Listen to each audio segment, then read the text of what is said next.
నమస్తే, నేను Vamshi. Welcome to the point. ఈరోజు టు ది పాయింట్లో భాగంగా ఒక ఇంట్రెస్టింగ్ అప్డేట్ చెప్పబోతున్నాను. క్రూడ్ ఆయిల్ అనేది ఎక్కడి నుంచి వస్తుంది మనకు అంటే టక్కున మనం చెప్పేది రష్యా నుంచి వస్తుందని చెప్తాం. అదేవిధంగా జయశంకర్ ఇరాన్ పర్యటన చేశారు. ఇరాన్ పర్యటన ఒక్కసారి జయశంకర్ చేసిన తర్వాత ఒక్కసారిగా పరిస్థితులన్నీ మారిపోయాయి. జయశంకర్ ఒక్కసారిగా ఇరాన్ పర్యటన ఎందుకు చేయాల్సి వచ్చింది? ఇరాన్ వద్ద ఇప్పుడు భారత్ క్రూడ్ ఆయిల్ కొనబోతుందా? ఎందుకు రష్యా కాకుండా ఇరాన్ నుంచి కూడా భారత్ క్రూడ్ ఆయిల్ కొనాలనుకుంటుంది? 5 సంవత్సరాల తర్వాత ఇరాన్ నుంచి భారత్ క్రూడ్ ఆయిల్ కొనగలబోతుంది. 5 సంవత్సరాల నుంచి కూడా ఇరాన్ మనకి రిక్వెస్ట్ చేస్తుంది, భారత్ను తమ దగ్గర ఉన్న క్రూడ్ ఆయిల్ కొనండి అని చెప్తున్నా భారత్ వినలేదు. కానీ ఇప్పుడు ఎందుకు ఇరాన్ నుంచి భారత్ క్రూడ్ ఆయిల్ కొనుగోలు చేయబోతుంది? నిజంగా భారత్ ఇరాన్ నుంచి క్రూడ్ ఆయిల్ కొనుగోలు చేయడం వల్ల వచ్చే ప్రయోజనాలు ఏంటి? అసలు ఎందుకు ఇప్పుడు భారత్ ఇరాన్కు ఇంత సపోర్ట్ ఇవ్వబోతోంది? అంటే పాకిస్తాన్కు మనం ఇరాన్ దగ్గర ఆయిల్ కొనటం వల్ల పాకిస్తాన్కు వచ్చే ఇబ్బంది ఏంటి అనేది కూడా నేను మనకు ఈ వీడియోలో చెప్పే ప్రయత్నం చేస్తాను. ఇక నిజంగా భారత్ ఇరాన్ దగ్గర క్రూడ్ ఆయిల్ కొంటే ఇరాన్కి అది ఒక వరంగానే చెప్తున్నారు. మన ఓఎన్జీసీని కూడా ఇరాన్ అవకాశాలను ఇస్తుంది. అక్కడ ఉన్న బావుల్లో ఉన్న క్రూడ్ ఆయిల్ను తవ్వేందుకు కూడా మన ఓఎన్జీసీకు ఇరాన్ అనుమతులు ఇస్తుంది. అమెరికా ఆంక్షలు కొనసాగుతున్నా భారత్ ఇప్పుడు క్రూడ్ ఆయిల్ కొనేందుకు సిద్ధమైంది. సో ఇరాన్ మీద చాలా ఆంక్షలు విధించింది అమెరికా. మనపై కూడా, అంటే భారత్ చెల్లింపులు చేయాలంటే, క్రూడ్ ఆయిల్ కొనుగోలు చేస్తే చెల్లింపులు చేయాలంటే షిఫ్ట్ విధానం ద్వారా చేయాల్సి ఉంటుంది. సో ఇంతకు ముందు, అంటే రష్యా ఉక్రెయిన్ యుద్ధం మొదలు కాకముందు ప్రపంచ దేశాలన్నీ కూడా వేరే దేశం మీద, అంటే రష్యా మీద ఆంక్షలు విధిస్తే రష్యా ఉక్కిరిబిక్కిరవుపోతుంది, రష్యా ఆర్థిక పరిస్థితులన్నీ దిగజారిపోతాయి అనుకున్నాం. కానీ రష్యా దాన్ని ఛేదించింది. షిఫ్ట్ విధానానికి స్వస్తి పలికి ఎలా పేమెంట్ చేయాలో కొత్త పేమెంట్ గేట్వేను ముందుకు తీసుకొచ్చింది.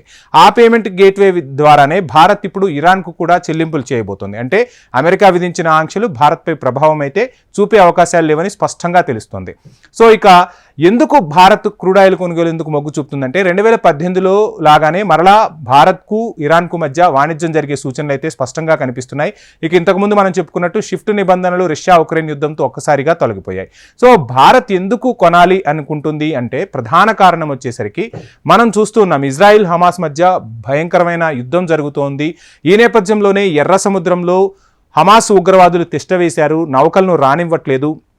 ఇటు రష్యా నుంచి వచ్చే నౌకలు భారత్ జెండా రష్యా జెండాతో అయితే ప్రాబ్లం లేదు. అదేవిధంగా ఇరాన్ హమాస్కు మద్దతు ఇస్తూ ఉంటుంది కాబట్టి ఇరాన్లో మనం ఆయిల్ కొనుగోలు చేయటం వల్ల ఇరాన్ నుంచి వచ్చే నౌకలను హమాస్ ఉగ్రవాదులు ఎక్కడా కూడా నిలువరించే అవకాశం ఉండదు. సో భవిష్యత్తులో ఒకవేళ ఈ యుద్ధాల వల్ల మనకు క్రూడ్ ఆయిల్ అనేది రాకపోతే మనం ఇరాన్ నుంచి కొనుగోలు చేయటం వల్ల మనకు క్రూడ్ ఆయిల్ గడ్డు పరిస్థితులు ఎదురయ్యే పరిస్థితులు భారత్లో ఉండకూడదని చెప్పి జయశంకర్ ముందు జాగ్రత్త చర్యగా ఇరాన్తో ఒప్పందం కుదుర్చుకున్నారు. ఈ ఒప్పందం కుదుర్చుకోవటం వల్ల రష్యా నుంచి వచ్చే ఓడలు, అదేవిధంగా ఇప్పుడు ఎర్ర సముద్రం నుంచి వచ్చే ఓడలను ఒకవేళ హమాస్ ఉగ్రవాదులు ఆపినా, రష్యా నుంచి వచ్చే క్రూడ్ ఆయిల్ అనేది ఆగిపోయినా మనకు ఇరాన్ నుంచి వచ్చే ఆయిల్తో మన అవసరాలు అనేవి తీరుతాయి. అదేవిధంగా గల్ఫ్ ఆఫ్ ఒమెన్ నుండి అరేబియా సముద్రం అంటే ముంబై వరకు ఆ ఆయిల్ని మనం ఎటువంటి అంతరాయం లేకుండా తీసుకురావడానికి ఇరాన్తో ఒప్పందాలు కుదుర్చుకున్నట్టు కూడా తెలుస్తుంది. ఈ నేపథ్యంలోనే ఇరాన్ పాకిస్తాన్ మధ్య ఉన్న ఉద్రిక్తతలకు ఇప్పుడు భారత్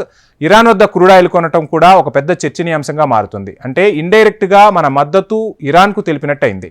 సో ఇరాన్కి మనం మద్దతు ఇస్తున్నాం అంటే వాణిజ్యపరంగా ఇరాన్తో ముందడుగు వేస్తున్నామంటే పాకిస్తాన్కు ఒక రకంగా గొడ్డలి పెట్టే అని చెప్పాలి. సో ఇరాన్ క్రూడ్ ఆయిల్ కొనటం వల్ల ఇరాన్కు మన దేశం నుంచి దిగుమతులు ఉంటాయి. అదేవిధంగా మన దేశం నుంచి కూడా కొన్ని ఎగుమతులు మనం చేస్తూ ఉంటాం. దీని ద్వారా ఈ రెండు దేశాల మధ్య కూడా వాణిజ్యం అనేది బలపడుతూ ఉంది. ఇరాన్ మనకు మిత్రదేశమే అయినప్పటికీ అటు హమాస్ ఉగ్రవాదులు అక్కడ తిష్టవేశారు. అక్కడ ఇరాన్ నుంచి, అంటే ఎర్ర సముద్రం నుంచి ఎక్కువగా ఓడల ద్వారానే షిప్పింగ్ అనేది జరుగుతూ ఉంటుంది. సో ఈ షిప్పింగ్ని మనం కంటిన్యూ చేయాలి. భారత వాణిజ్యం అనేది దెబ్బతినకూడదు. భారత్ ఇప్పుడు అభివృద్ధి చెందుతున్న దేశం, వడివడిగా అడుగులు వేస్తూ ముందుకు వెళ్తుంది. సో కరోనా విపత్తును అధిగమించాం. ఆ తర్వాత ప్రపంచ దేశాల యుద్ధాల వల్ల కూడా మనం కొంత నష్టపోయే అవకాశాలు ఉంటాయి. సో ఎక్కడా కూడా దేశానికి ఎటువంటి నష్టం వాటిల్లకూడదని చెప్పి మోదీ సర్కార్ ముందస్తు చర్యల్లో భాగంగానే ఇరాన్తో ఈ ఒప్పందం కుదుర్చుకున్నట్టు తెలుస్తుంది. ఈ ఒప్పందం కుదుర్చుకోవటం వల్ల అటు పాకిస్తాన్ కూడా మనం చెక్ పెట్టినట్టయింది. సో ఏది ఏమైనా మోడీ ముందు చూపు, అదేవిధంగా జయశంకర్ దౌత్యంతో భారత్కు, అంటే భారత్ భవిష్యత్తు కూడా ఆశాజనకంగానే ఉంటుందనేది అయితే అర్థమైపోతుంది. సో ఇది ఇవాల్టి to the point. Please subscribe HM TV.